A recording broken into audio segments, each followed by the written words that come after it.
Wow! Cake భలే పొంగిందనుకుంటున్నారా? నేను కూడా అలాగే అనుకున్నాను. కానీ కేక్ లోపల చూస్తే షాక్ అవుతారు.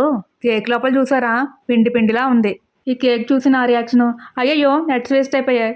ఆయిల్ వేస్ట్ అయిపోయింది. ఆ రియాక్షను, ఏంటిది? నా కోసం కలాకండ్ చేసావా ఏంటి?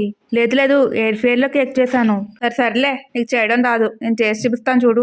అది కూడా యూట్యూబ్‌లో చూసి చేస్తాను అన్నారు. ఆ వీడియో కూడా పోస్ట్ చేస్తాను. ఈ సెకండ్ కేక్ మా చిన్న బాబుకి ఆశ పెట్టాను. కేకు అని. ఎయిర్ ఫ్రైయర్‌లో చేసిన కేక్ పాడేసి, మళ్ళీ వెంటనే బ్యాటర్ ప్రిపేర్ చేసుకొని కడాయిలో పెట్టాను. ఒకప్పుడు మీద కేక్ కొంచెం పర్ఫెక్ట్‌గా చేశాను. పైన కూడా అస్సలు స్టిక్కీగా లేదు. లోపల కూడా పర్ఫెక్ట్‌గా బేక్ అయింది. నేను ఏ షార్ట్ వీడియోలో కూడా కేక్ కట్ చేసి చూపించలేదు. ఈరోజు కట్ చేసి చూపిస్తున్నాను చూడండి. మా చిన్న బాబు ఇప్పుడు కేక్ తింటున్నాడు. కేక్ ఎలా ఉందిరా? సూపర్ ఉందా? ఎయిర్ ఫ్రైయర్‌లో నాకు కరెక్ట్‌గా రాలేదు. అయినా సరే నేను చేసిన ప్రాసెస్ చెప్తున్నాను. ఎయిర్ ఫ్రైయర్ స్విచ్ ఆన్ చేస్తే లైట్ వెలుగుతుంది. ఇప్పుడు స్టార్ట్ నొక్కి కేక్ ప్రెస్ చేస్తే సరిపోతుంది. ఎయిర్ ఫ్రైయర్ ఆటోమేటిక్‌గా టైము, టెంపరేచర్ సెట్ చేసుకుంటుంది. ఈ కేక్ చేయడానికి కడాయిలో అయితే 45 మినిట్స్ వరకు పడుతుంది. ఎయిర్ ఫ్రైయర్‌లో అయితే 140 డిగ్రీస్ దగ్గర 36 మినిట్స్ మాత్రమే చూపిస్తుంది. పైన మాత్రమే బేక్ అయింది. లోపల అస్సలు బేక్ అవ్వలేదు. మేబీ ప్రీహీట్ చేయాలనుకుంటా. నాకు ఆప్షన్స్ తెలియలేదు. మీకు ఉషా ఎయిర్ ఫ్రైయర్ ఉందా? పర్ఫెక్ట్‌గా బేక్ చేయగలరా? అయితే కింద డెఫినెట్‌గా కామెంట్ చేయండి. నాతో పాటు ఇంకా చాలా మందికి యూజ్ అవుతుంది. సెకండ్ కేక్ బాగానే వచ్చింది కాబట్టి సింపుల్ అండ్ షార్ట్‌గా ప్రాసెస్ చూపిస్తున్నాను.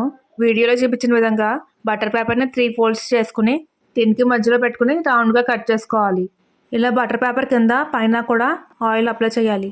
అప్పుడు కేక్ ఈజీగా డిమోల్డ్ అవుతుంది. ఇప్పుడు ఈ టిన్ పక్కన పెట్టేసి కేక్ బ్యాటర్ ప్రిపేర్ చేద్దాం.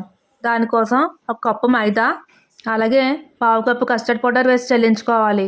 ఒకవేళ కస్టర్డ్ పౌడర్ లేకపోయినా పర్లేదు. ఒకసారి మిక్స్ చేసి పక్కన పెట్టేయండి. ఇప్పుడు ఒక మిక్సర్ జార్లో 3/4 కప్ షుగర్ వేసి ఫైన్ పౌడర్ లాగా బ్లెండ్ చేయాలి.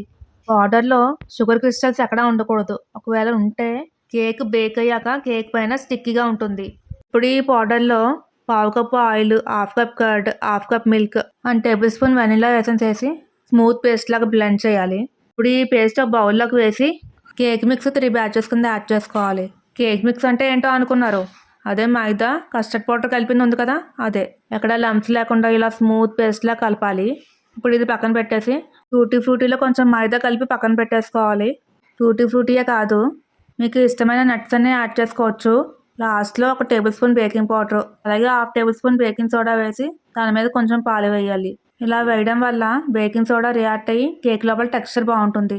అవును, మర్చిపోయాను, చిటికెడు ఉప్పు కూడా వేయాలి. బ్యాటర్ టిన్లో ట్రాన్స్ఫర్ చేసి ఒకసారి ట్యాప్ చేయాలి. కడాయి లో టు మీడియం ఫ్లేమ్లో 5 to 7 మినిట్స్ ప్రీహీట్ చేసి 40 to 45 మినిట్స్ బేక్ చేయాలి. ఎయిర్ ఫ్రైయర్లో చపాతీ మీద ఎగ్ చేసి ట్రై చేసామండి, అది రాలేదు.